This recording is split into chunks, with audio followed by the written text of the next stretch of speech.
ગુજરાતમાં ભ્રષ્ટાચારના અનેક કિસ્સાઓ સામે આવતા હોય છે, પણ આજે જે તસવીરો મહેમદાવાદથી સામે આવી છે તે ચોંકાવનારી છે. જનતાના પરસેવાની કમાણી અને ખેડૂતોના હિત માટે ફળવાયેલા ₹2 કરોડ પાણીમાં જતા દેખાઈ રહ્યા.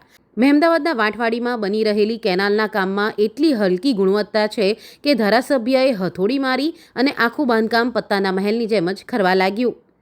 આ છે ખેડા જિલ્લાના મહેમદાવાદનું વાંઠવાડી ગામ. અહીં ખેડૂતોના ખેતર સુધી પાણી પહોંચાડવા માટે અંદાજે ₹2 કરોડ ખર્ચે કેનાલનું નિર્માણ થઈ રહ્યું છે. કાગળ પર મજબૂત દેખાતી આ કેનાલની અસલિયત ત્યારે સામે આવી જ્યારે સ્થાનિક ધારાસભ્ય અર્જુનસિંહ ચૌહાણ પોતે તપાસ કરવા મેદાનમાં ઉતર્યા. જુઓ આ દ્રશ્યો.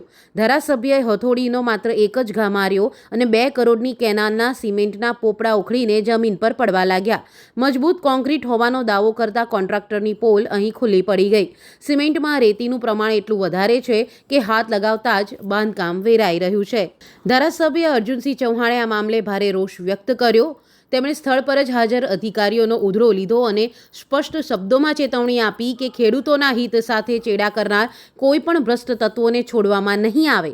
જનતાના ટેક્સના પૈસાનો આવો વેડફાટ સહન કરવામાં નહીં આવે. સ્થાનિક ખેડૂતોમાં પણ આ ઘટનાને લઈને ભારોભાર રોષ જોવા મળી રહ્યો છે. જગદીશભાઈ કમદેપુરા કેનાલમાં કોઈ મટીરિયલ હરખું વાપરાયું નથી.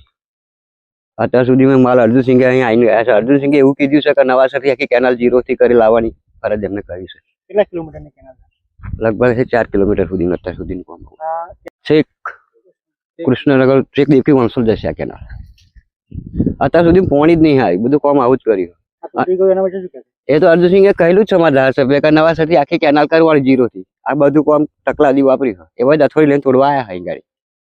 જગદીશભાઈ જસુભાઈ ચૌહાણ ધારાસભ્ય એવું કીધું કે કોણ એકદમ ટકલાદી કર્યું છે કામ. નવાસરથી કોન્ટ્રાક્ટને કહીને ગયા છે નવાસરથી કામ કરવું પડશે તારે. કેટલા કિલોમીટરની કેનાલ? 5 કિલોમીટરનું કામ આવું જ છે. ચોખ્ખો છે. પાછળ ગાભડો હાથ પડી ગયા કેનાલ. કેટલો સમય થયો બનતા? હજુ તો 2 મહિના નહીં થયા પૂરું ચાલુ થાય. હજુ પૂરું પાણી નહીં આવી શક્યું. અને તૂટી અધિકારીઓ જોવા આવ્યા? હા, અધિકારીઓ જોવા આવ્યા હતા. સાહેબો આવ્યા હતા. બધા અર્જુનસિંહ આવ્યા હતા. ગોમી બધા મોટા મોટા આવ્યા હતા અહીં જોવા. તમારા વિસ્તારના લોકોની શું માંગણી છે? અમારે તો પાણી જોઈએ સાહેબ. બીજું અહીંયા એવું કહીને ગયા છે અમે તો. આ વાંઠવાડી વિસ્તારની કેનાલ વાંઠવાડીથી વરસોરા વિસ્તારની કેનાલ છે અને લગભગ 5 કિલોમીટરનું એની લંબાઈ છે. આ 2 મહિના પહેલા કામ ચાલુ થયું હતું. વચ્ચે ધારાસભ્ય વિઝિટ મારી? આ વિઝિટ મારી હતી. હજુ પાણી બી આવ્યું નહીં. કેનાલ બની છે કે છેક ગાબડા ગામ તિરાડો પડી ગઈ છે. 2.5 કરોડનો ખર્ચો છે એવું કહેવાય છે. મારા ખેડૂતોની માગણી છે કે વ્યવસ્થિત કેનાલ થઈ જોઈએ અને પાણી મળવું જોઈએ એમને. જો ધારાસભ્યએ આજે હથોડી ન ઉપાડી હોત તો કદાચ આ ભ્રષ્ટાચાર ફાઇલોમાં દબાઈ ગયો હોત અને પહેલી જ સિઝનમાં કેનાલ તૂટી ગઈ હોત.